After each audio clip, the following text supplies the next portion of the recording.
Welcome to the Butterfly Effect. I'm Chris Horner. Today is stage 20 of the 2023 Tour de France. This is the last mountain stage of this year's Tour de France, and it's 133 kilometers long, so about 80 miles in distance. 6 categorized climbs on today's stage. You have a Category 2, second Category 2, a third Category 2, a Category 3, and then followed up with 2 Category 1s, and the last one's a monster at just over 7 kilometers long. Super steep, 10% sections throughout the final climb on this last mountain stage of the Tour de France.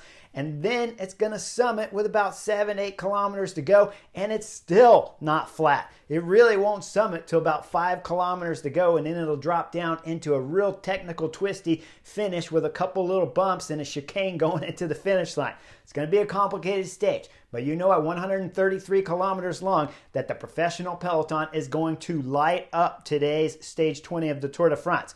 Now, if you guys remember stage 17 of the Tour de France, that was the stage that Tadej Pogačar blew up and lost any chance of winning this year's 23 edition. And I told you guys there's no way it could be down to his pre-training coming into the Tour de France with the broken wrist, lack of training, lack of racing, if he was to come back into the next mountain stage with good form. That means it has to have something to do with calories, some kind of illness. Maybe he was on some kind of antibiotics or meds of some sort to make him healthy through the beginning of the racing. When you see he might have been sick on those stages 3 and 4, so could be at a ton of antibiotics to get over that. And then you have a bad crash day that comes on stage 17 where the body just doesn't perform. Or maybe it was just something as simple as that crash that he had going up that first climb on stage 17 and it just readjusted the body. Either way, I never believed it was down to his lack of racing and training coming in to this year's Tour de France when he's on such good form for week 1 and week 2, and then of course the collapse comes on stage 17. Well, when we start stage 20, we'll know the answers to that question on stage 17 if UAE members look like they're interested in making the stage for Tadej Pogačar.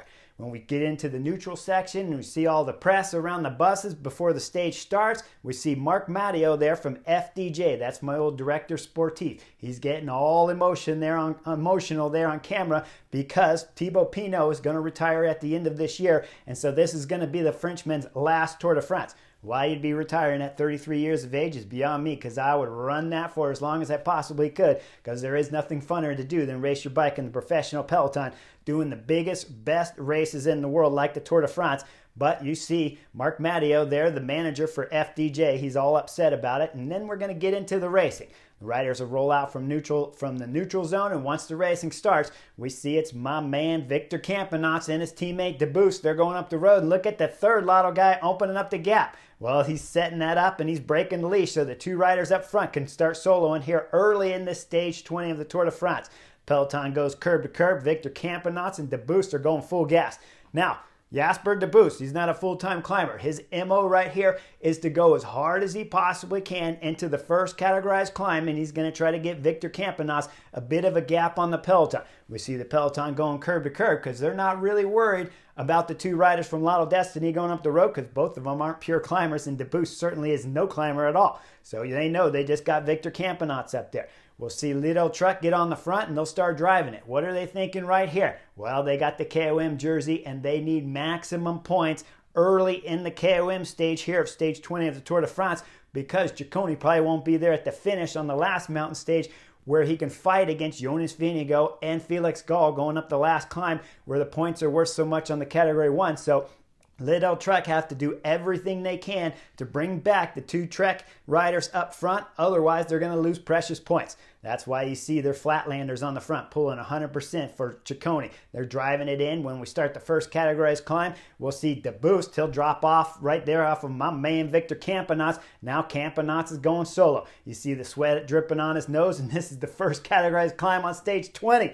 This is why he's my man. He's crazy. He's dangerous. He does anything. He's got to do it because he knows he's not a pure climber, so he's got to get over the first climb with some kind of hopes that some breakaway will come up to him.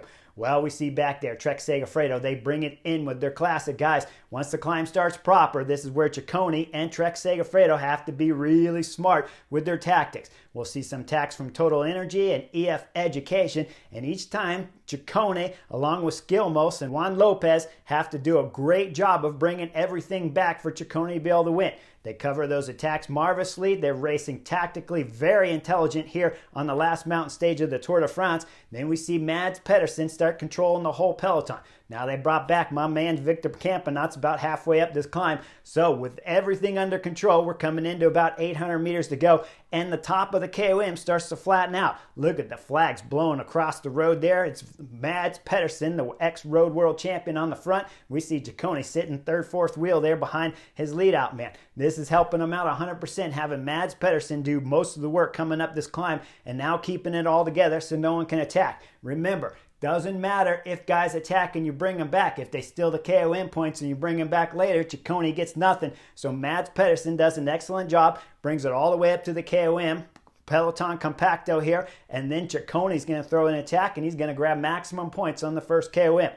They drop down the descent. It's a crazy technical descent. You see the peloton all lined out. Julian Alaphilippe, of course, is flying through the corners. That's what he's been doing for 3 weeks here at the Tour de France. Then there's a crash in the back. Let's look at the crash and see how it happened. That's Carlos Rodriguez, Team Ineos. He's right behind the race leader's yellow jersey there of Jonas Vingegaard, the rider that's trying to wrap up the Tour de France here on stage 20. Well, Carlos Rodriguez, his tire blows out, or he crashed in blue, but Sepp Kuss, his team director, later said the tire blew out, so I'll leave it at that. Carlos Rodriguez goes down. We see Sepp Kuss go straight into Carlos Rodriguez. Both riders are going to go over the bar and have a hard stage 20 here. Now, peloton up front, what's happening? Well, it's blowing up. With the crash there, caused some hesitation. Now there's a split. 18-20 riders in the front group, and the race leader's yellow jersey of Jonas Vingegaard's up there. Behind, we look at UAE team members. They're all around Tadej Pogačar, going full gas right now, trying to bring things back together. We go back and start looking at Carlos Rodriguez. He's got teammates dropping back for him, trying to get the Spaniard up front. We go to the front group. They got two riders in the front group. That's Michael Kwiatkowski and Tom Pidcock. Both those two riders will stay up there because Carlos Rodriguez has a host of teammates wrapped around him with Omar Fraley and, of course, Egan Bernal, one of them. You know he's going to get back on if he's okay from the crash. We start seeing some pictures there of Carlos Rodriguez all beat up on the left side of his face. You know he's hurting. Then the camera eventually will find Sepp Kuss later in the stage. You see Sepp Kuss's jersey's all ripped up. His face is messed up. He's getting some tape put on from the medical car. And up front, it's going full gas. Now we're in the valley before we start the second categorized climb, and Warren Barguil-Samsic had enough of Jonas Vingegaard being in this front group. He's kind of throwing his thumb up there of Jonas Vingegaard, saying, you got to get back, race leader's yellow jersey's like, I'm not going anywhere right now. If I don't have to, I'm just going to hang out. Well, it doesn't take too much longer because that group starts attacking left and right. Jonas Vingegaard, since he's wearing the race leader's yellow jersey, he has his teammate up there, Van Barle. So those two will drop back with all the attacks happening left and right, and they'll bring Michael Kwiatkowski along with them. Now the group up front still have Mads Pedersen up there and Skillmos from Lidl Trek, along with the KOM jersey, Ciccone. Now those three riders are controlling this group as we start into the second categorized climb here. That's a category 2 climb. With Mads on the front, he's going to roll all the way until finally he gets into the climb proper and then he'll pull off. Now it's up to Skillmos and Ciccone to control everything here on stage 20 that's left up in this front group. Group's down to about 15 riders or so, and we'll see Trek-Segafredo, Skillmos doing a ton of work going up the second categorized climb. We go back down the field and let's look at what happened. Well, UAE team members wrapped up the race leader's yellow jersey, Jonas Vingegaard and Dylan Van Barle, as they sat up out of that attacking group up front. They come back together. Now it's all compacto back there for the GC favorites. But what's happening? Well, X get on the front and they start chasing. And then after that, once we come into the climb, the second categorized climb proper, Bora Hansgrohe start riding on the front.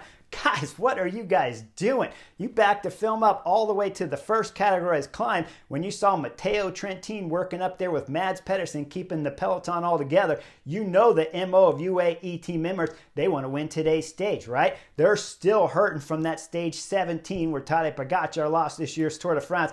And the only way to fix things and make it even somewhat right, because you can't compare it 100%, is to try to win today's last mountain stage of the Tour de France. So Bora Hansgrohe riding on the front, I have no idea what the reason is going through your DS to tell your guys to get on the front right now when you could be putting UAE Team Emirates on the front and putting some nails in their legs. Instead, we see Bora Hansgrohe, and that's Bob Youngles, and Jai Hindley on the front drilling it. Now they start bringing back some guys dropping from the break as we see Mads Pedersen getting caught, and UAE Team Emirates will bring everything back up to the Bora Hansgrohe riders. Once everything's back together, UAE Team Emirates are going to start setting some tempo.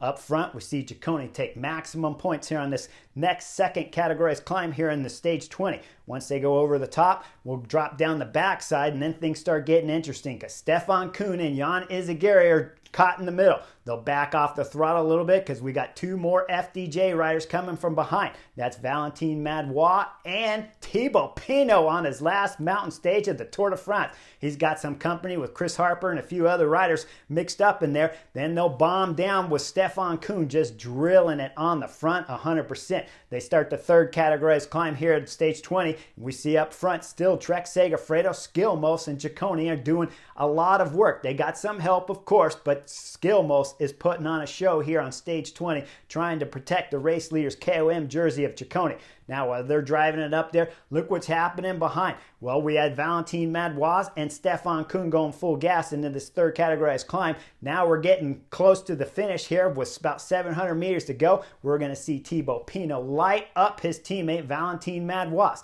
Now, Thibaut Pinot doesn't take him but about 300-400 meters to bridge across that 15-second gap up to the lead groups. They'll hit the KOM with Ciccone going over the third climb here, getting maximum points. This kid is wrapping up the KOM jersey if he can get one more KOM. So the next categorized climb is going to be important for the KOM jersey. We look further back, Chris Harper, Jaco Lula, he tried to follow Thibaut Pinot. Now he's dropping down the descent. He'll bridge up to that front group. What's happening with the group behind that Thibaut Pinot drop that had Valentin Madouas' teammate in there? Well, they're going to bridge back up and close that gap too. So Thibaut Pinot just wasted a ton of energy. When I take you back to that attack from Thibaut Pinot, at this moment, when you're 33 years of age, you have to know what's happening around you. You have to know, can this group make it up to the front group when we're only talking 15, 20 seconds? There's no reason for Thibaut Pinot to throw in a big attack on a climb that's got 15% sections to close that gap before the top of the KOM.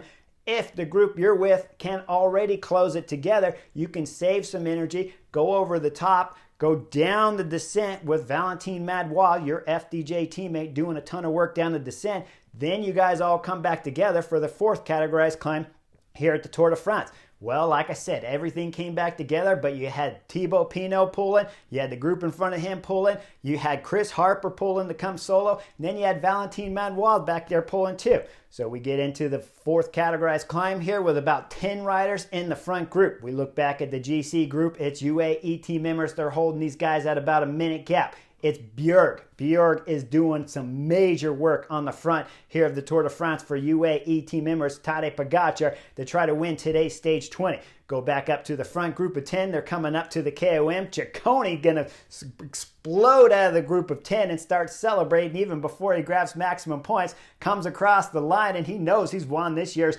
KOM jersey here on the fourth categorized climb. So he's celebrating, arms up in the air, getting on the radio, congratulating all his teammates as they go over the top of the KOM. And then as he's celebrating, look on the right side. Well, that's Warren Barguil throwing in an attack right now because he wants to go full gas. He's thinking, yo, Frenchman, Thibaut Pinot, we still got guys in here that want to win the stage. Can we get back to the work at hand? Well, with the Arkea Samsic Greta going full gas, Ciccone's going to get serious again and accelerate and get back on. These guys group about 10 riders. They're going to drill it all the way down the descent. And then we're going to start seeing some action when they get into the fifth categorized climb here at the Tour de France.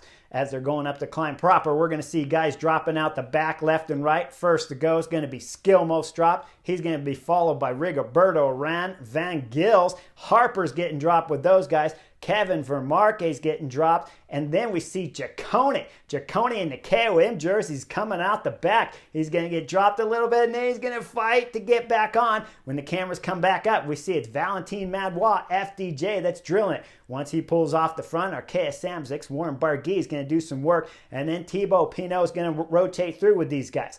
5 guys at the front. They'll go up the climb a little bit further. And then we see Thibaut Pinot throw in his own attack. The FDJ rider, he wants to go solo here at the Tour de France, so he throws in a massive acceleration. And look at the size of the crowd here for Thibaut Pinot. They got Pinot signs, all over the place. People are running out in the streets. Flags are flying everywhere. Spectators that are riding along with Thibaut Pinot are getting grabbed and thrown off the side of the road. The police are trying to keep everything under control, but how can you? They're 30 deep. It's packed in here on the 5th categorized climb. Thibaut Pinot is going to go over the top solo. He's got a gap on everyone else behind him, about 15-25 seconds back there on the chasers as he's trying to win today's last and final mountain stage still here. Now he's going solo. Again, I don't know if this is the way you want to do it, but it's a shorter stage. So if Thibaut Pinot thinks he has the legs to do it, I guess you got to try. Either way, he's putting on a show. But remember, if he's going over the front solo and the other guy's chasing behind him, we're talking Chris Harper, who was swinging back there near the top, but got himself back onto Tom Pidcock's wheel and Warren Barguil before they went over the top of the KOM. Those 3 riders are working in the wind. Thibaut Pinot's working in the wind. They drop down the descent right away. If you're sitting on the Chesterfield, you're thinking, wow, this might be the time for Tom Pidcock's descending skills to go to work. He's on the front, but he's not getting anything done. They're not bringing back time on Thibaut Pinot. When Thibaut Pinot comes out of the final left turn here at the bottom of the descent, you see he just barely makes the left turn because it had a little hook to it. The FDJ rider accelerates, but he saves it. Pulls a full gas and starts jumping on the pedals. He's doing everything he can. We look at the 3 chasers from behind. Warren Barguil, Tom Pidcock, and Chris Harper. They're following through the same corner, a little bit cleaner than Thibaut Pinot, but they're still about 30 seconds behind the Frenchman. Going down the descent, the last and final real descent here of this year's 23 Tour de France. Davide Gaudu's going to have some problems from FDJ. He goes into the right corner, loses it. As we saw, we backed the film up just a little bit. He had one hand off the handlebars coming into basically a 180 hairpin here. Tried to get his hand back on. The front tire lost it. He crashes hard. Now, he's had a ton of time to give up on today's race on the general classification, so he didn't have much to worry, but he certainly loses any chance of winning today's Stage 20 of the Tour de France as he's taken a ton of time because he's got a stinger to his leg back there, so he's going to be a while before his team shows up, gives him a bike, and then he'll finish today's Stage 20 of the Tour de France way down on the front GC guys. Now up front, we see Thibaut Pinot. He's giving everything he possibly can on this last 7-kilometer climb here of the Tour de France, but it's crazy steep. Fans are everywhere. He's starting to lose some time back there to the 3 chasers. Chris Harper's going to get popped from the group of 3 there. We're going to see it's Warren Barguil back there and Tom Pidcock. They're trying to hold on and get back up to Thibaut Pinot.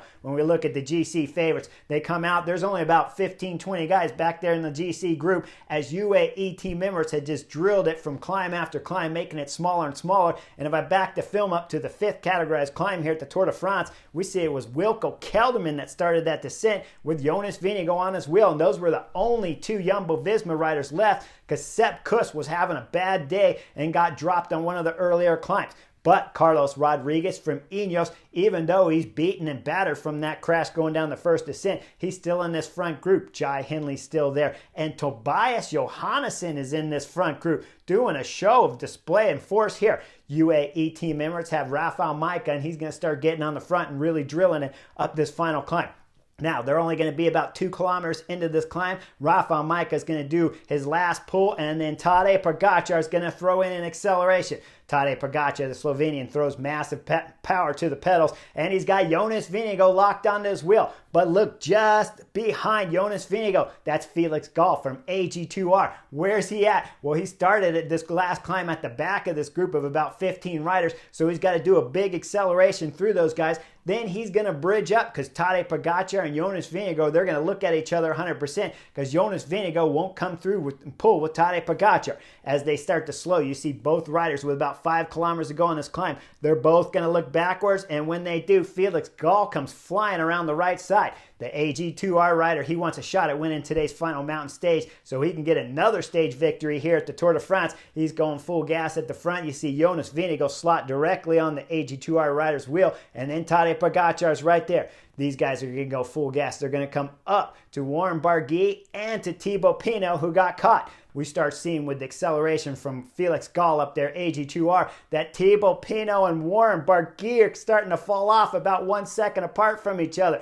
Warren Barguil, he's doing everything he can, but he can't quite close back on, and then he gets popped. The three riders go up the road. Now, all of a sudden, we see Felix Gall. He's starting to get tired of being on the front. He's going to get on the race radio and ask his director what to do, and his director is going to come back later and tell us, we'll see it later because it always comes a couple K afterwards, that, hey, go for the stage win. Work with the three guys and go for the stage win. But I don't think his DS from AG2R realized that Jonas Vingegaard and Tadej Pogačar will not pull with Felix Gall. Now, Tadej Pogačar, when he first attacked, I thought, why wouldn't you use Adam Yates to do the big acceleration? I know he's third on the general classification, but Tadej Pogačar used to be the #1 ranked rider on the butterfly effect, so you got to give your respect and go to the front. He did, and he held back. Now we go further back down the mountain. You'll see that Simon Yates from Jaco Alula throw in attack. As Simon Yates is up the front, Carlos Rodriguez has to do some pulling, but then he's going to get some help because once you see Adam Yates attack Carlos Rodriguez, look over to the right. That's Tom Pidcock back there. Pidcock's getting dropped. He's going back to Carlos Rodriguez to help Carlos Rodriguez pull back the two Yates brothers that are going up the road. It takes Adam Yates a K of there, about K and a half to bridge up to Simon Yates, but he gets up there and look, Warren Barguil and Thibaut Pinot are in this group. They still have a shot at winning stage 20 of the Tour de France if the three riders up front are going to keep playing around. Now we're going into about 1.5 kilometers to go in this final climb, and the crowd's coming in big time on the three leaders up front. Jonas Vingegaard, man, he is crazy with anticipation, looking there at Tadej Pogačar, wondering when the Slovenian's going to attack. We're under 1K to go. You know the Slovenian Tadej Pogačar loves to go at about 400, 600 meters, and Jonas Vingegaard will not take his eyes off of Tadej Pogačar. Looking left, looking right, backwards the whole time. Then they come out about 400 meters when the crowd gets pushed back with the rope on each side, widening up the road. Now you see Jonas Vingegaard and Tadej Pogačar all the way on the left. Felix Gall's on the right. Felix Gall from AG2R, I'm thinking just attack, see what happens. Maybe these two guys will attack each other.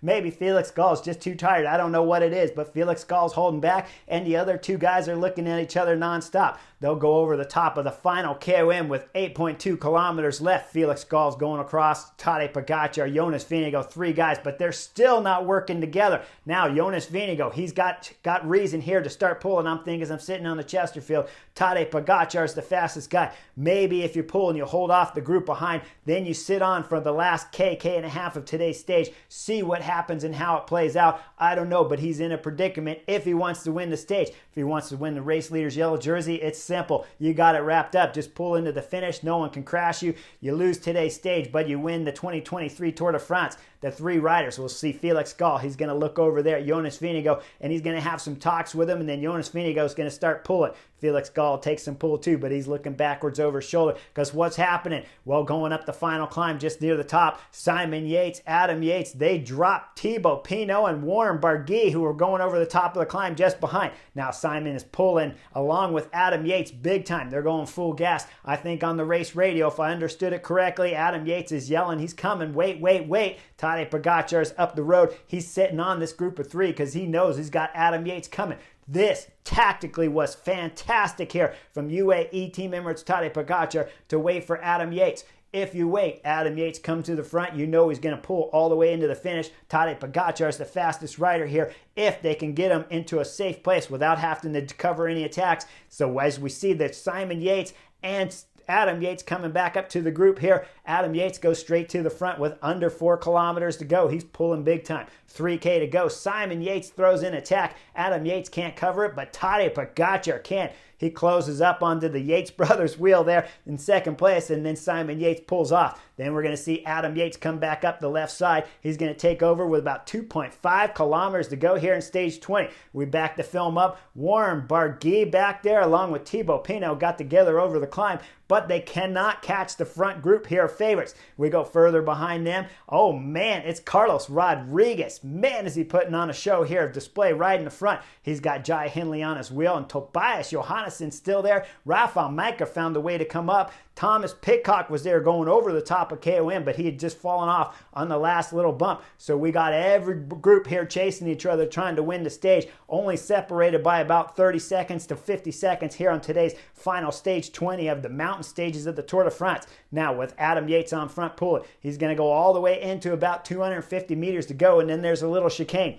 We'll see Jonas Vingegaard attack at 250, 225. He's coming by the right side there of Adam Yates. As he's coming by the right, look at Tadej Pogačar starts his acceleration at 200. Now they're splitting. They got Adam Yates right in the middle, and they're going left and right there of the British rider. They'll come through the chicane big time fast around Adam Yates, and then as they come out of the last right turn here of the chicane, it's about 150 meters to go. Tadej Pogačar is a little behind Jonas Vingegaard in the race leader's yellow jersey. Then he accelerates at about 125, 100. He's even with Jonas Vingegaard, 75 meters. He's blowing the wheels off of the race leader's yellow jersey. Then we see Jonas Vingegaard shake his head in disbelief as he knows Tadej Pogačar is too fast here at the finish of stage 20. Tadej Pogačar sits up with 25 meters to go, lets out a massive roar here, a roar of redemption of after that explosion that he had on stage 17. Now he came in here, tactically rode today's stage brilliantly. I thought maybe Adam Yates should have did the last hit, but I was wrong because Tadej Pogačar knew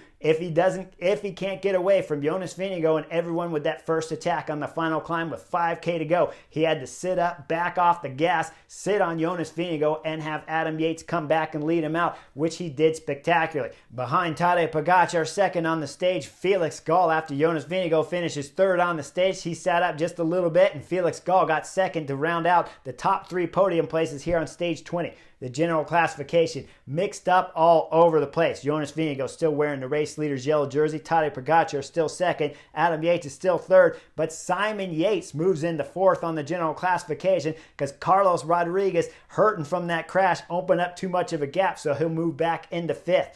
Fantastic day of racing, guys. 133 kilometers. There was not a section where there wasn't something going on that I was taking notes on, because these riders were blowing the legs off of each other throughout the whole 133 kilometers of today's stage. Now, when I break down some of the tactics, Bora Hansgrohe, you guys were a bit of a knucklehead because it was clear UAE team members were going to do the work on today's stage. Trek-Segafredo, you guys were amazing. Tadej Pogačar, UAE team members, you guys raced it perfectly. Jonas Vingegaard, you did everything you can. Felix Gall, little bit of a knucklehead for pulling so long up that final climb. You basically want to back off, bring the group back together, then hopefully a window of opportunity will open up because you're not really a threat on the general classification. So maybe if you backed off sooner, it all comes back together, you light it up, you can win the stage because there's not a whole lot to gain in the top 10 on the general classification just by trying to drop Carlos Rodriguez and move up, and maybe Jai Hindley didn't make a whole lot of sense. Maybe back off next time and just go 100% for the stage win,